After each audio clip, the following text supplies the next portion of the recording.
Hello everyone. Welcome to Digital Marketing Gyan, the podcast where we keep on sharing some of the informative tools, techniques, case studies, and latest updates in digital marketing domain. I'm your host Prince Kumar, and today we have an amazing guest who does not need any introduction in the podcast industry. We have Graham Brown, host of the Asia Tech podcast and CEO of Pickle & Co., an award-winning podcast agency based in Singapore, and also having partner studios in 20 plus cities globally, including Delhi, Mumbai, and Bangalore in India. He is a published author on the subject of the digital transformation of communication and has published over 1,000 podcast episodes. His work has been featured in the Financial Times, the Wall Street Journal. He has worked with McKinsey, UTI Investment Bank, AirAsia, Vodafone, Nokia, UNICEF, and many more. Hi, Graham. Excited to have you on our show. Likewise. Hello, Prince Kumar. Thank you for inviting me onto this show. So, Graham, how your journey in the podcasting started and what has the journey been till now?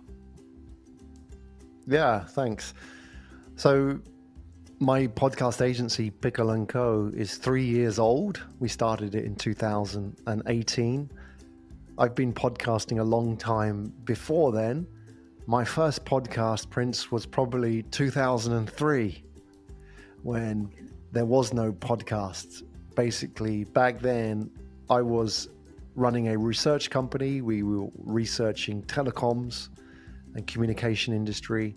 And back then I was conducting a lot of interviews. So I was recording on the old-fashioned desktop phone. Okay. And you had a small device. It was like a small box you plug into the phone, like a wiretap. And then I would record an interview like this, but without video. That was 18 years ago. Before RSS, before iPod, before iTunes, etc. So those were my first ever podcast interviews recorded, and that's what I've been doing more or less ever since.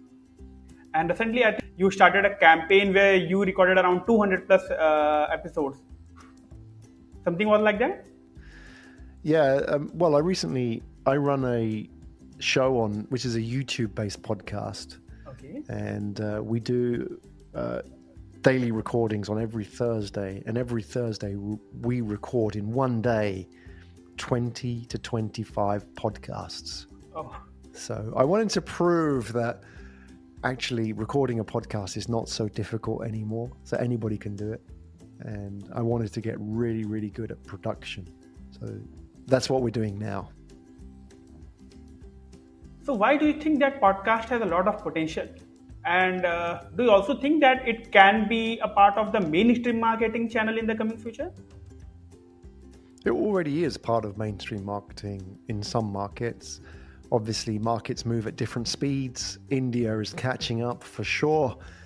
US, it is definitely mainstream. For example, Ford, the automotive brand, has recently launched a great podcast called Bring Back Bronco, which is about the Bronco truck. That's a great podcast. That's very much a mainstream marketing effort. Where we still have work to do is we still have growth left in attribution part of podcasts. We still have a lot of growth in communications-based podcasts, and even the advertising model and metrics on podcast are very early stage. So there's so much growth. We're about 1998 in websites.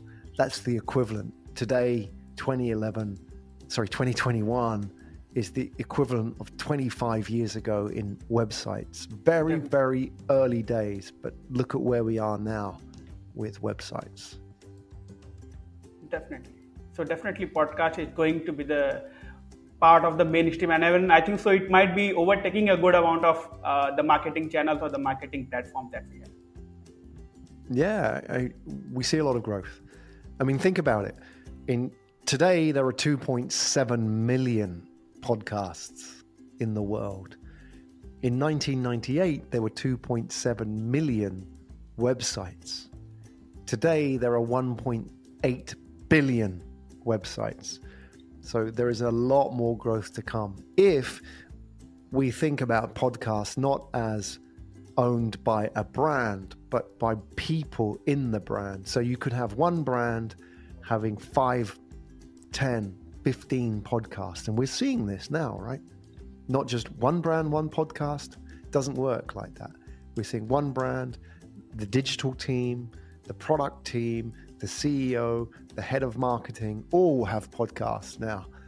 So the potential to go from 2.7 million to 1.8 billion podcasts is real. And I think that is the growth that we're going to see. Amazing. So can you just brief about the analysis that you have done? Because like while going through a LinkedIn page, I was able to see a good amount of analysis. And when I first interacted with you on LinkedIn, so the first thing that attracted to me was that India is the fastest podcast market in the world. Being an Indian, definitely it was proud for me. But then again, while going through the podcast, I was not able to find any good kind of content for that, and that was the one that I thought of approaching you and to get a brief study or the brief analysis of the complete analysis that you have done. So can you just brief about that? Sure. So let's focus on India. So India is the fastest growing podcast market in the world. We look at the numbers today. In 2021, we predict that there will be 111, so over 100 million weekly podcast listeners in India, which is about the same size as the American podcast market. So the numbers are there. The numbers in India are already here. The problem is content, like you say. There isn't enough local content. Still, India absorbs a lot of international content, but India has a great media industry. Obviously, you have Bollywood, you have a very strong entertainment sector. This is now translating into podcast. We're seeing a lot of known media stars starting podcasts, comedians, cricket players, who are now getting into podcasts, who are appearing on podcasts as guests, maybe. So sports, entertainment. The next stage is localized content, not just, Indian content, but it may be, you might have Tamil, you might have Telugu, you might have Malayalam, or whatever region, Marathi, for example. They all have, these are big markets, maybe 50 to 100 million people, right? So now you're starting to see, with the growth of Ghana, the growth of JioSaavn, these two Indian local platforms, you're starting to see a lot of localization of content. So the content isn't there, Prince. The content isn't ready yet. But if we go back to the beginning, like 1998 internet, the content wasn't there. The 98 internet was a very different place to today. So when the audiences grow, the content will come. So I think in the next 2 to 3 years, you're going to see a big growth in content in India. And that's exciting. Looking forward for that. Can you just put your inputs upon like why India has become a kind of, the fastest growing podcast? Because definitely when we compare with US and China or with any other country. So what might be the probable reasons for India emerging? Many factors. Let's start with the fundamentals. So India, obviously the size of the market is important. 1.3 billion people now. And you have also the world's largest youth population. So young people are one of the biggest audience demographics for podcasts. You have a very digital population in India. You have also a large growth in minority podcasts. So one of the great things about podcasts is it gives a voice to people who don't have a voice. So we're seeing a lot of Indian women starting podcasts, which is a good thing because maybe they don't have a voice on traditional media as everywhere in the world. So you're seeing a lot of that. Now, you also have, importantly, the impact of COVID. And what's happened in India, obviously, India has had the worst situation in the last 3 months. And now, today is slightly better, right? Now, India has control of the situation. But since March this year, it's been a crisis situation in India. And that means that a lot of young people are at home, a lot of students, a lot of families, a lot of workers not going to the office. And therefore, they're looking for connection. So I think the impact of COVID has accelerated podcasts in India because it's allowed them to connect with people and connect with ideas, connect with content, connect with conversations that they didn't have before. And of course, you've seen a lot of mental wellness, a lot of relationships, podcast appearing as well. So it really is a reflection of how people feel. In summary, there are two factors. One is the Indian market, and two is COVID. You add those together, you're seeing a very big spike, right?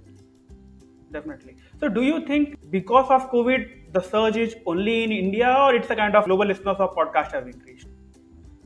Definitely global, but India more India have than more. global. Definitely. Yeah, because, young population, a lot of disruption in the last 6 months. And I feel it's been a great way for people to reach out to other people. People have started podcasts in the COVID times to connect, to reach out.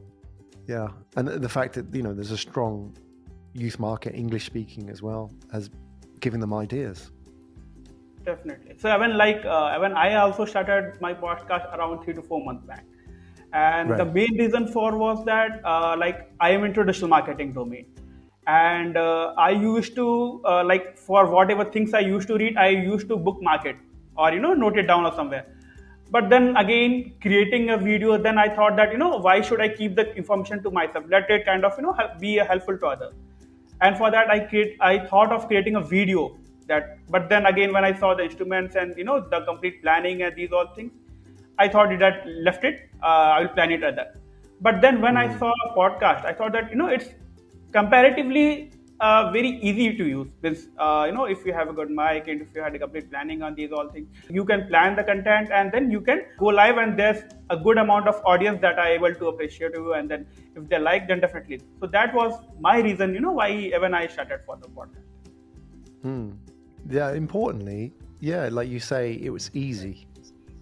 That was the key part of it. Like if you create a video, it takes time. It has to look good. Editing is hard.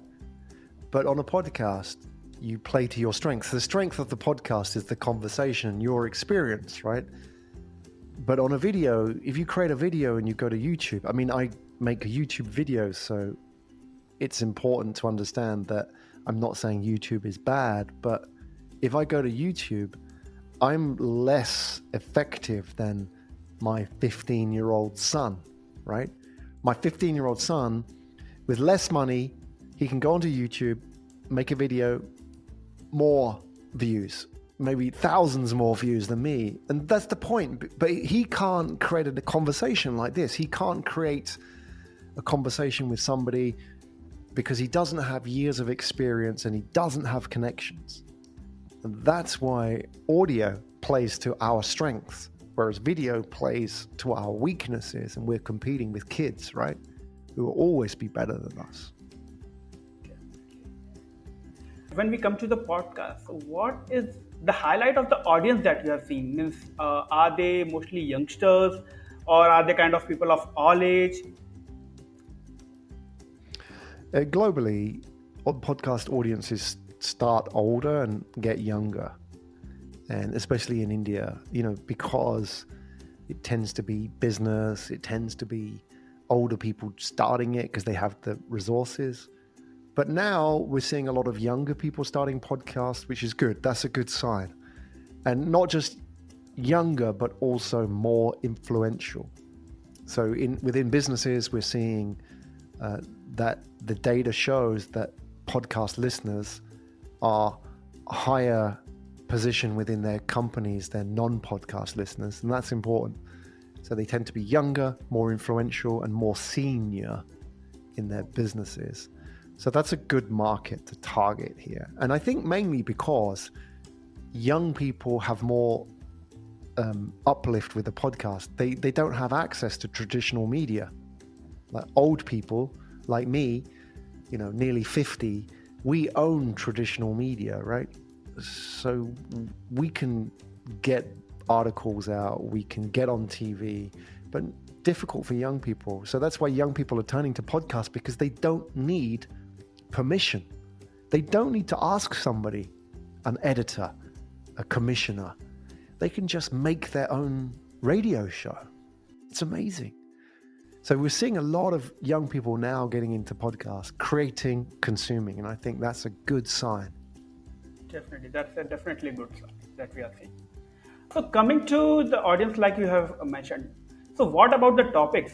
Like, what are the topics that you think, or what are the themes that you do that you think that are kind of consumed in a good content? Like, if someone is planning for that, so what are the important trending topics that you think, or the sections that you think?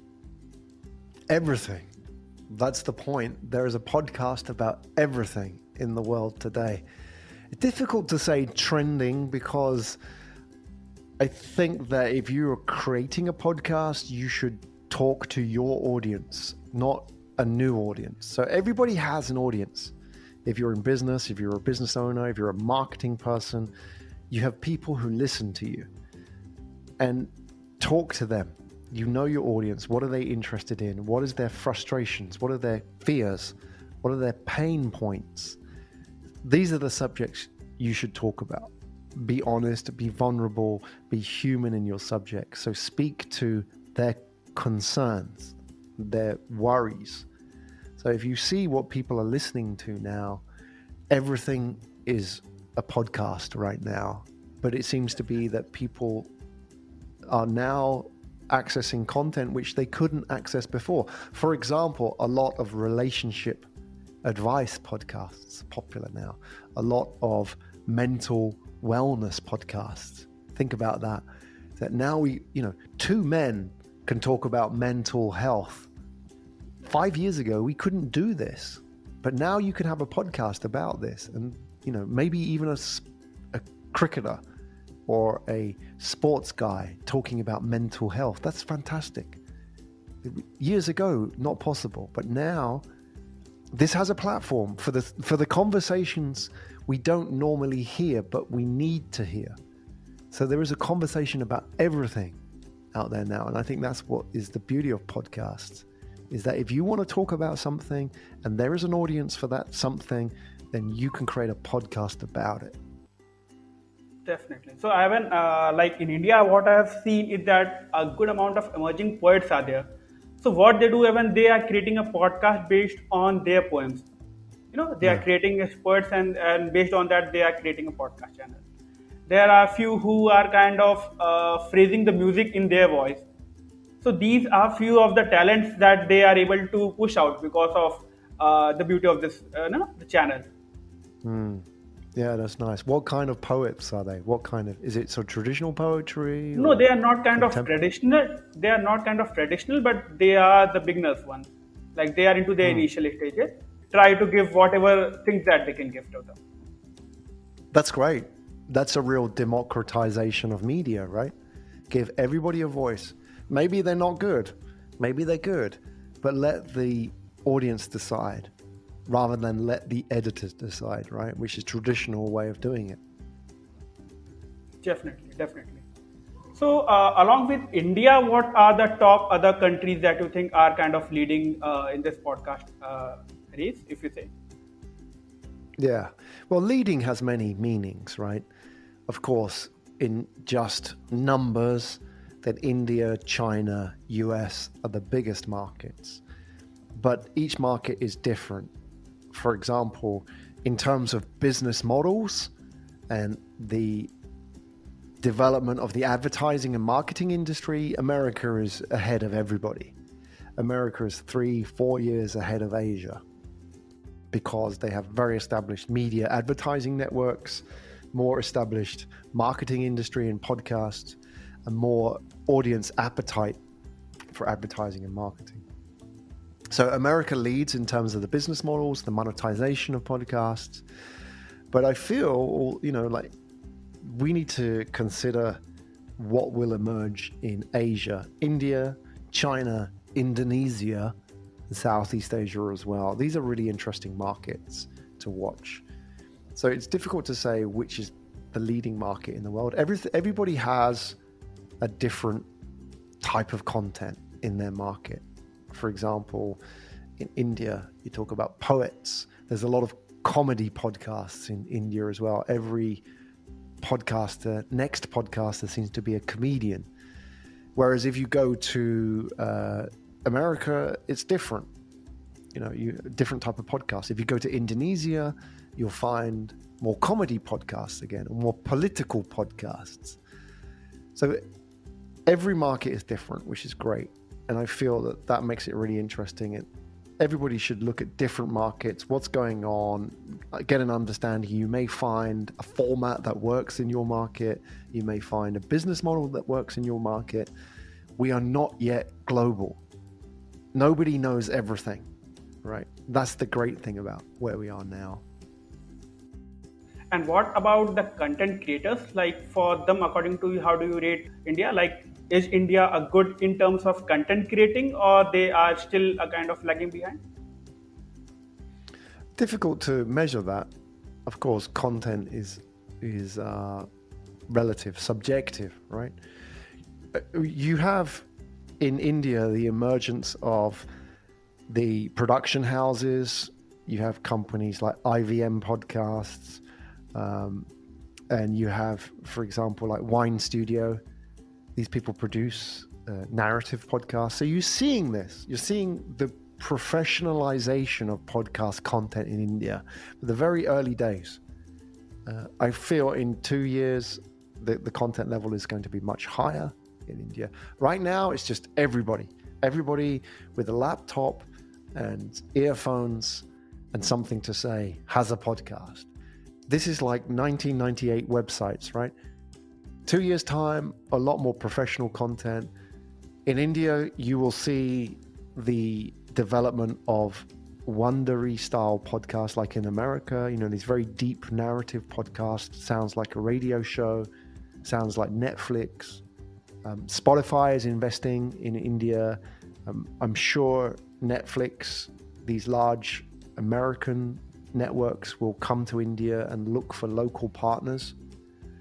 So content creation is being professionalized fast in India, but right now it's still early stages. Definitely, it's in the late stage, and definitely there's a kind of lot more to be done. So Spotify has recently launched Green Room. Do you think it will complement the podcasters in a kind of, it will be beneficial for them? Well, Spotify really wants to find ways to monetize podcasts and grow podcasts and be the go-to for podcasts. So Green Room has to be part of that plan. Obviously, Green Room is replacing Clubhouse. But if we look at both of them, why do they exist? The reason why Clubhouse and Green Room exist is because podcast discovery is pretty bad. It's pretty difficult to discover podcasts, search podcasts particularly. So Clubhouse originally was a popular way to promote podcasts, and Green Room will become a way of promoting podcasts. Now, how do these work together? I would look at Green Room and Spotify in the same way you would look at radio and music. You need music, you need podcasts, and you need airplay to promote your music. So Green Room will be the radio airplay to promote podcasts, but you need to have the songs, the assets, the property here on Spotify. These will, in time, come together. Right now, Green Room is pretty bad experience. It's not good. It's very difficult to get on, very buggy. 3 to 6 months from now, different. But this will be a really important part of discovery process for Spotify. But I think so Spotify is trying to play with that spaces that is available as of now. Like even we have Yeah. heard that even Facebook is coming into the audio format. Like it is utilizing a kind of some audio room where audience can connect with each other on kind of audio format. So when Facebook it is trying to come into that space. Yeah. Think as well that there is a big untapped potential in searchable audio. So there was a research project in California by the University of Stanford, and it was called the EAR project, like EAR, EAR project. And it was a device that people wore around their neck. And this device turned on randomly every day, recorded sound and turned off. And the reason they did this is they wanted to record random conversations. And they found that we spend 40% of our day in conversation with people, right? So most of the downtime we're talking to people about stuff, food, weather, nothing really. And what's interesting is that we only spend 4% of our time on social media, but we spend 40% of our time talking to people. Now, 40% of our time is off record, it meaning that we don't have any data about it, what we talk about, what we care about, who we talk to.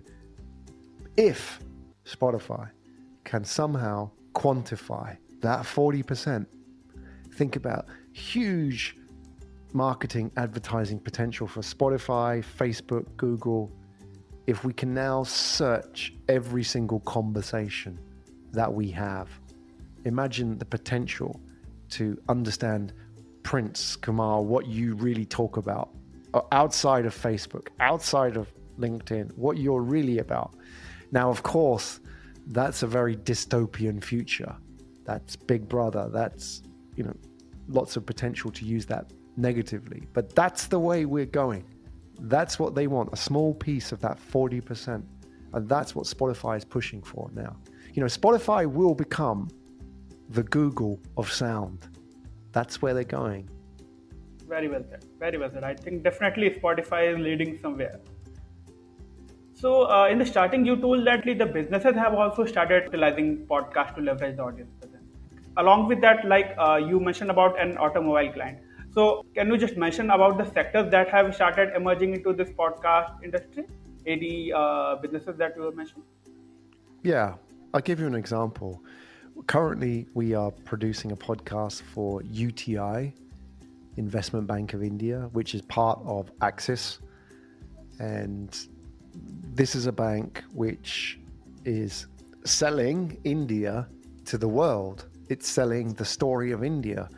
It's selling why should you invest in India from outside India into India. So one thing that we are creating for UTI is a podcast called The Story of India. And it's the story of India told through the entrepreneurs of India. So for example, one of the episodes, we have Venki, who is the Shah Rukh Khan's business partner for the Kolkata Knight Riders, the cricket franchise in Kolkata, KKR. So he's on the podcast. We have the founder of Naukri.com, they own a lot of different things. He's on the podcast. So they're talking about the growth potential of India. They're talking about the opportunities. So for an investment bank targeting investors around the world about the story of India, this is a great way for them to really redefine the narrative about India. Because obviously people have a lot of conceptions. What is India? What's good about India? What's bad about India? Should I invest in India? What are the risks of India? But if you can tell a story, you can also control the conversation around that story. Maybe you don't want to tell this story. Maybe you want to tell this story about India. That frames people's understanding of reality. So I see a lot of enterprise, I work with enterprise to help them tell these stories. Define, these are called, in marketing, it's called a category narrative. So you take a category and you lead the category by defining the story of that category. Think, for example, Red Bull. Red Bull is not a soda. Red Bull is an energy drink. And Red Bull successfully defined and led the category by telling the story of energy drinks. And this is what I see how brands can use podcasts to define that category. And once you define the category and people buy into that story, you lead and you can control the narrative and therefore your brand and your competition with other people in that category. Definitely. That clearly indicates that it's all about creating a story rather than creating directly a marketing page. So I think so if brands want to enter into this podcast, then definitely they should be planning something that they can connect with their audience. And then definitely it will be, in the long run, definitely it will be leading to a sale. Yeah, we really buy through stories, right? And why should I buy this bank and not this bank? Really, that comes down to trust, relationships, and story. And here's a great way of doing it, because especially younger customers, they're not buying traditional media stories, right? They're not doing it in the same way they used to. So they're looking for other ways to build trust, to understand brands, to learn, who is the CEO? Imagine now that customers want to know, who is the CEO? What does he mean? What does he believe in? What does he care about? People want to know. Younger generation want to know. What is his views on diversity? What is his views on climate change? They want to know everything. And podcasts are a great way to connect with those people and tell those stories. So you have given a brief analysis that you have given, and definitely that shows that it is going to be the future of tomorrow. What is the advice that you would be giving to those who want to start their podcast journey? Especially how they can plan for targeting the Indian industry. Yeah, when you start a podcast, it's good to know two things. Firstly, your motivations, and secondly, your audience. Let's start with motivations. Now, you can have internal motivations to start a podcast. You can start a podcast because you enjoy it. You like talking to people like Prince Kumar. You like connecting with people. These are all good reasons. However, if you're doing it in business and you have a budget to do it, then you need to know the external motivations, which are the business cases for creating a podcast. How will this podcast impact my business positively? And I have a guide. I wrote a guide. It's free. So, only to educate people at podcastingforbrands.com. It just talks about the 4 business cases for a podcast. You can use a podcast as business development to get leads. You can use a podcast for thought leadership to lead your category. You can use a podcast for news and analysis, and you can use a podcast for campaign awareness. If you have a project, you want to raise awareness of that project. So the main thing now is, if you start a podcast, know what the business case for that podcast is, because after 6 episodes, you will find that the motivation starts to drop and it's not so exciting anymore. And now you have to work. So you have to have a really good reason why you're doing this. So the first part is know your motivations for doing it. The second part, advice, is know your audience. You should know your audience before you start a podcast. The mistake that most people make when they start a podcast is they start a podcast and they don't know who they're talking to. Your audience shouldn't be the listeners. Your audience shouldn't be everybody out there. Your audience should be you. When you speak to your audience, you speak to one person. You must know who they are, What is their name? How old they are? What their job role is? What's their pain points? What's their problems? Why do they listen to you? What's their worries right now? Always speak to that person. Maybe there's thousands of them, but speak like a radio show. A radio host always speaks to you directly. And that's what we need to do in podcasts. If you don't know who that person is, then ask, talk to people, talk to your sales guys, talk to your employees, find out who do I need to talk to.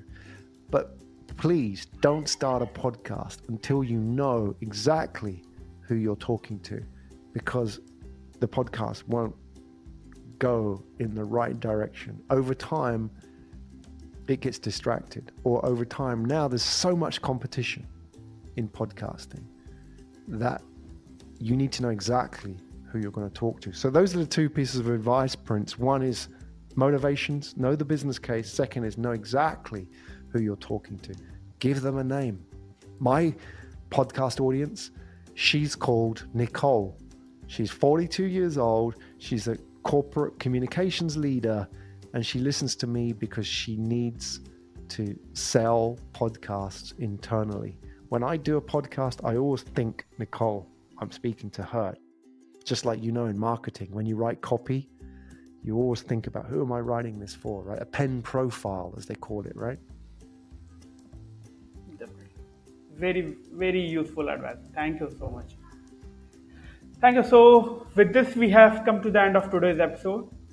It was pleasure having you, Graham, and learn about the exciting world of podcasting. Thank you so much, and again, looking forward to hosting. Yeah, it was a pleasure for me. Thank you very much. I love what you're doing. I love the fact that you are supporting not just marketing, but podcasting in India. I think it has a great future. I love the fact you're in early and you're building an audience and you're successfully continuing to do this. So hopefully, if we speak again in several months, this thing continues to grow. So thank you very much for the opportunity.